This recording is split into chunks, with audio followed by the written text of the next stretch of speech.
یوں سمجھیے کہ گناہ کرنے سے ہم اپنے اوپر مصیبتوں کو دعوت دے رہے ہوتے ہیں، مصیبتوں کو اپنے اوپر بلا رہے ہوتے ہیں، پریشانیوں کو بلا رہے ہوتے ہیں۔ اس لیے اگر ہم گناہ کرنا نہیں چھوڑتے تو بسا اوقات اس طرح پریشانی آتی ہیں جیسے تسبیح کا دھاگا ٹوٹے تو تواتر کے ساتھ اس کے جو ہے دانے ایک دوسرے کے اوپر گرا کرتے ہیں، اس لیے پریشان پھرتے ہیں۔ حضرت کیا کریں، بڑے پریشان ہیں، بتا ہی نہیں سکتے۔ حضرت بیوی نہیں مانتی، حضرت اولاد تو اللہ نے دی، ہر ایک افلاطون بنا ہوا ہے۔ کیوں؟ اللہ رب العزت کسی نہ کسی کے ذریعے اس کو پریشان کرتے ہیں۔ عدل و انصاف فقط حشر پہ موقوف نہیں، عدل و انصاف فقط حشر پہ موقوف نہیں، زندگی خود بھی گناہوں کی سزا دیتی ہے، زندگی میں بھی سزا ملتی ہے گناہوں۔ اس لیے اس سے بچنے کا ایک ہی راستہ کہ ہم گناہوں کو چھوڑ ترک کر دیں، معصیت سے خالی زندگی اختیار کرنے کی کوشش کریں۔ ہمارے سلسلہ نقشبندیہ کے ایک بزرگ تھے حضرت خواجہ ابو الحسن خرقانی رحمت اللہ علیہ، فرمایا کرتے تھے کہ جس آدمی نے جو دن معصیت کے بغیر گزارا ایسا ہی ہے جیسے اس نے وہ دن نبی علیہ الصلوۃ والسلام کی معیت میں گزارا۔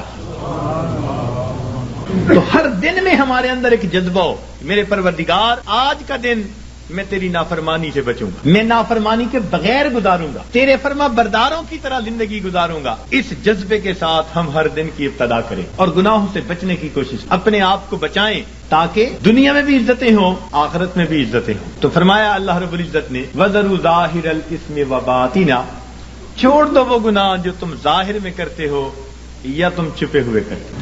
گناہ کرنے کی 4 وجوہات ہوتی ہیں، اللہ رب العزت نے ان 4 وجوہات کا تذکرہ قرآن پاک میں کر کے اس کا جواب بھی دے دیا۔ سب سے پہلی وجہ گناہ کرنے کی یہ ہوتی ہے کہ بندہ سمجھتا ہے کہ مجھے دیکھنے والا کوئی نہیں، سب سے پہلی وجہ مجھے دیکھنے والا، اور اگر اس یہ پتہ ہو نا کہ چھوٹا بچہ بھی دیکھ رہا ہے تو گناہوں سے بچے گا۔ تو جب یہ احساس دل میں ہو کہ مجھے دیکھنے والا کوئی نہیں تو یہ گناہ کرنے کی پہلی وجہ۔ اللہ تعالیٰ نے قرآن پاک میں اس کا بھی جواب دے دیا، فرمایا ان ربک لبالمرصاد، تیرا رب تیری گھات میں لگا ہوا ہے۔ اب یہ مرصاد کسے کہتے ہیں؟ مفسرین نے لکھا کہ جب کوئی شکاری اپنے شکار پر نشانہ باندھنا چاہے تو بڑی توجہ کے ساتھ اس کو دیکھتا ہے، حتیٰ کہ اپنے سانس کو بھی تھوڑی دیر کے لیے بند کر لیتا ہے، پلک بھی نہیں چھپکتا، اس کیفیت کو مرصاد کہتے ہیں۔ گویا اللہ رب العزت ہمیں اتنے غور سے دیکھ رہے ہیں جیسے دنیا میں کوئی شکاری اپنے شکار کو غور اور توجہ کے ساتھ دیکھ رہا ہو۔ تو جب ہمیں اتنی باریکی سے دیکھا جا رہا ہے تو ہم کیسے کہہ سکتے ہیں کہ دیکھنے والا کوئی نہیں؟ تو اس کا جواب دے دیا کہ یہ نہ سمجھنا کہ دیکھنے والا کوئی نہیں، ان ربک لبالمرصاد۔ گناہ کرنے کی عموماً دوسری وجہ یہ ہوتی ہے کہ آدمی سمجھتا ہے کہ کسی کو پتہ ہی نہیں چلنے دیا، جی میں نے فون کیا پتہ نہیں چلنے دیا، میں نے فلاں یوں کیا پتہ ہی نہیں چلنے دیا، کسی کو پتہ ہی نہیں دی۔ یہ گناہ کرنے کی دوسری وجہ ہوتی ہے کہ بندہ سمجھتا ہے کسی کو پتہ ہی نہیں۔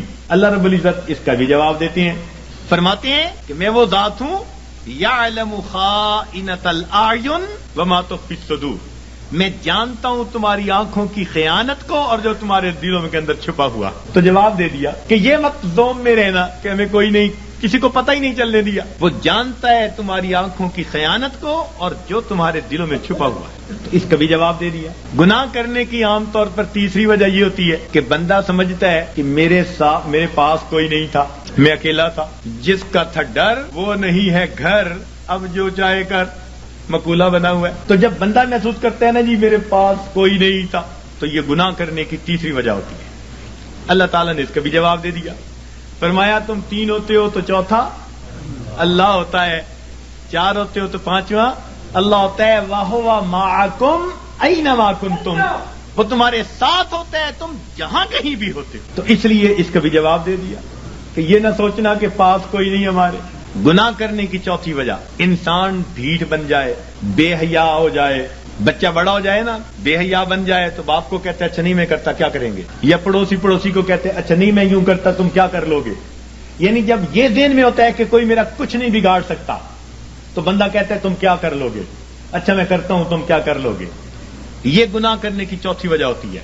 اللہ تعالیٰ اس کا بھی جواب دیتے ہیں اور فرماتے ہیں کہ بندے یہ مت سمجھنا کہ اللہ تعالیٰ کیا کر لیں گے، ان اخذہ علیم شدید، اس کی جو پکڑ ہے وہ دردناک بھی ہے اور سخت بھی ہے۔ وَيُوثِقُ وَثَاقَهُ أَحَدٌ، ایسے باندھتا ہے کہ ایسا دنیا میں کوئی باندھ نہیں سکتا.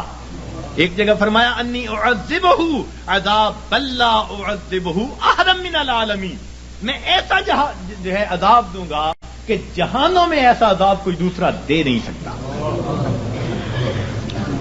اور جب قومیں نافرمانی کرتی ہیں فرمایا فصب علیہم ربک صوت عذاب، اس کا کوڑا آتا ہے عذاب کا. تو فرمایا یہ مت سوچنا کہ کوئی کیا کر لے گا، حیثیت ہی کیا. تو چاروں وجوہات کا جواب دے دیا تاکہ بندے گناہوں کو چھوڑ کر نیکی کی زندگی کو اختیار کریں.